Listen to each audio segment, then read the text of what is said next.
Saudara-saudari, marilah kita mendengarkan renungan dengan judul Mengikuti Yesus,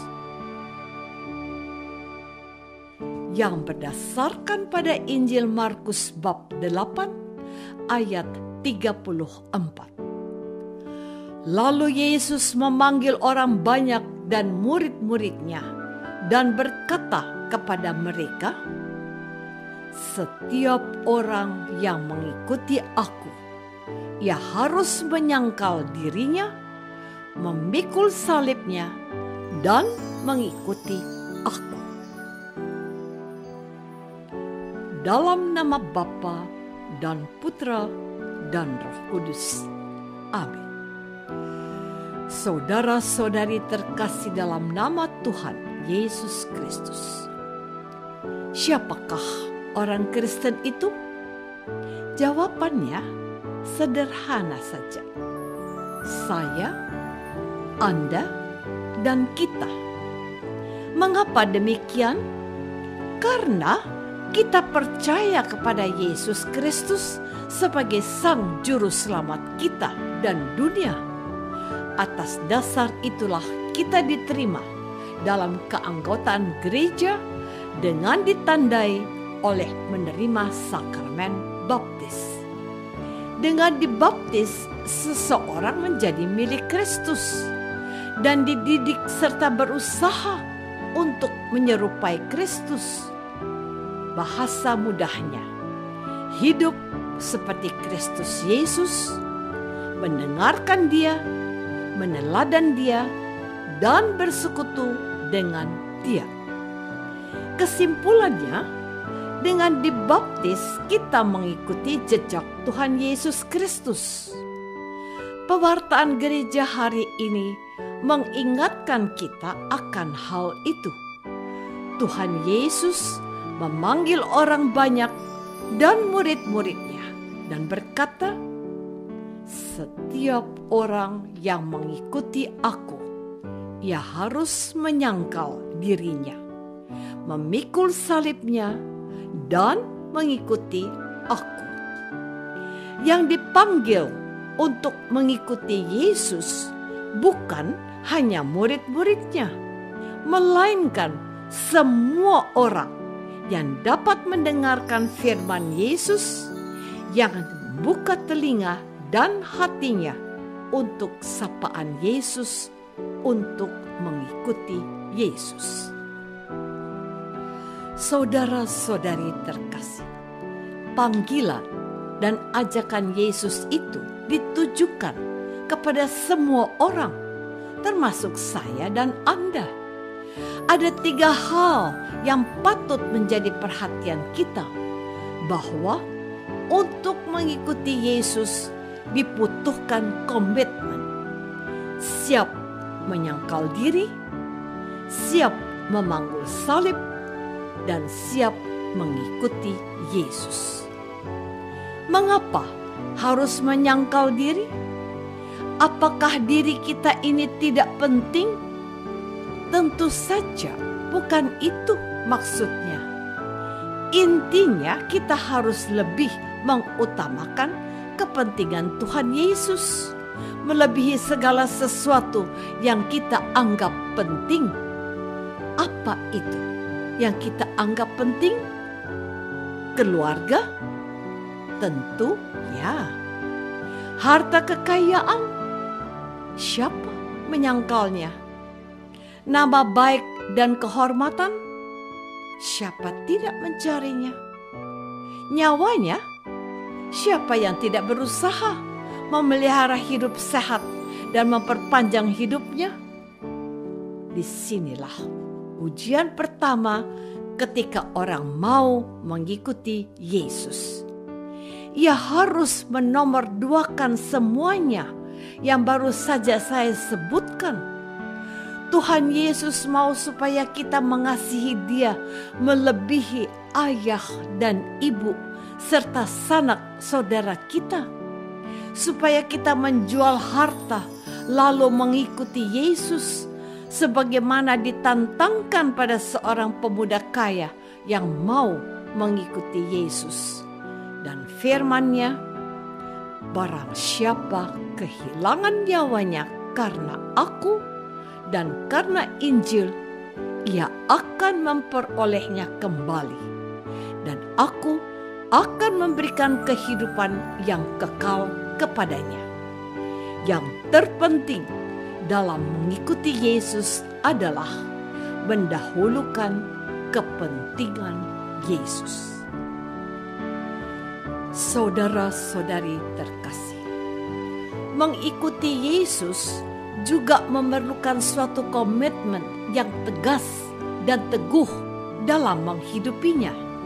Seperti Tuhan Yesus yang taat kepada Bapaknya, demikian juga setiap orang yang mau mengikuti Yesus.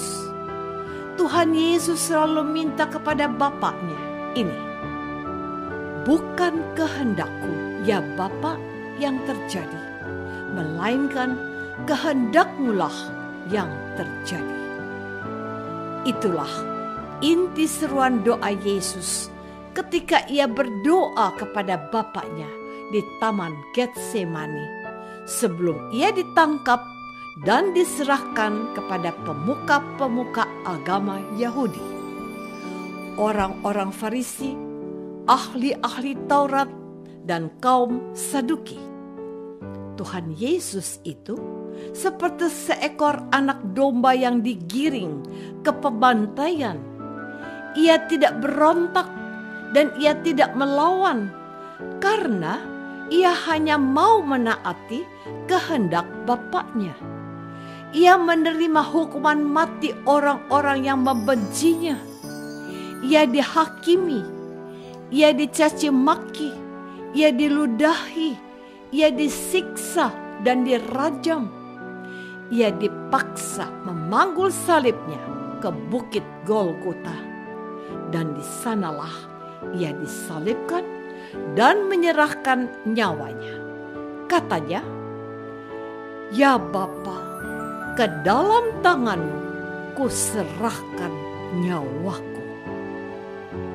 Seorang pengikut Yesus yang baik dan setia harus siap diperlakukan tidak adil sekalipun.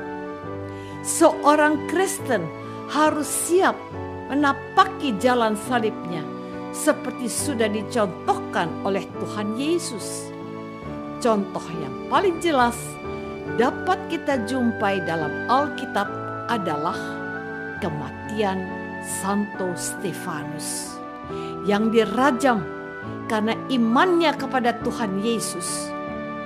Ia mencoba menyamai gurunya dan mendoakan orang-orang yang menganiayanya.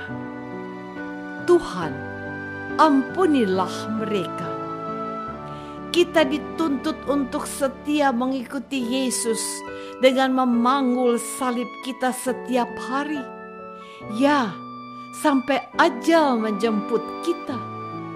Menjadi pengikut Yesus berarti mengikuti Dia sampai hari kematian. Jangan ada sesuatu pun yang dapat memisahkan kita dari cinta Kristus yang sudah wafat di salib untuk kita.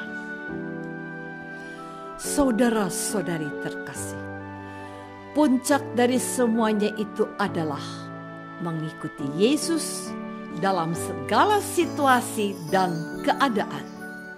Artinya apa?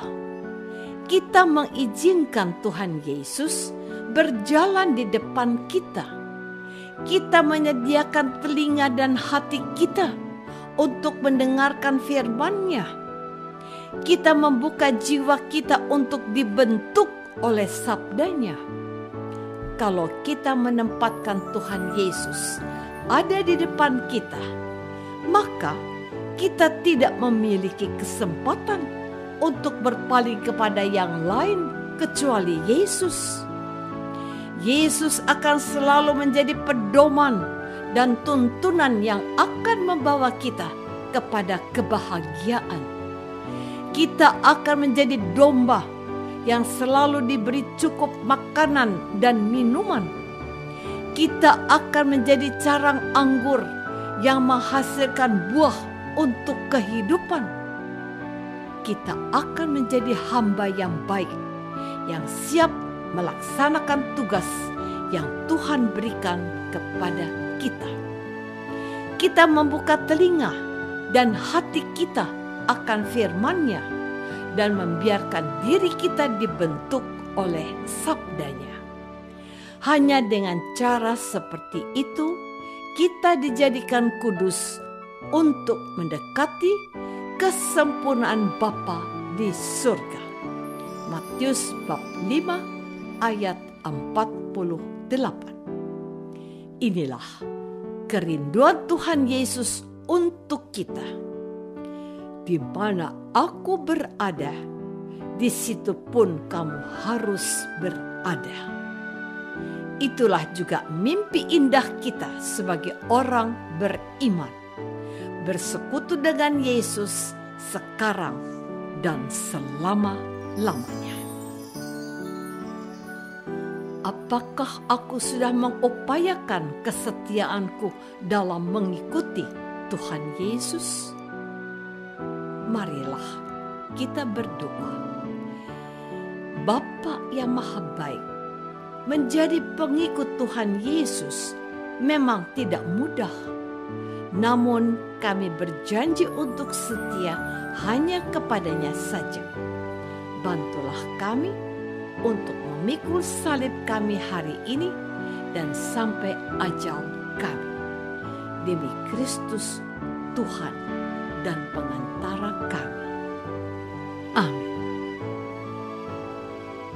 Semoga kita semua selalu dinaungi dan dibimbing oleh berkat Allah yang Maha Kuasa, Bapa dan Putra dan Roh Kudus.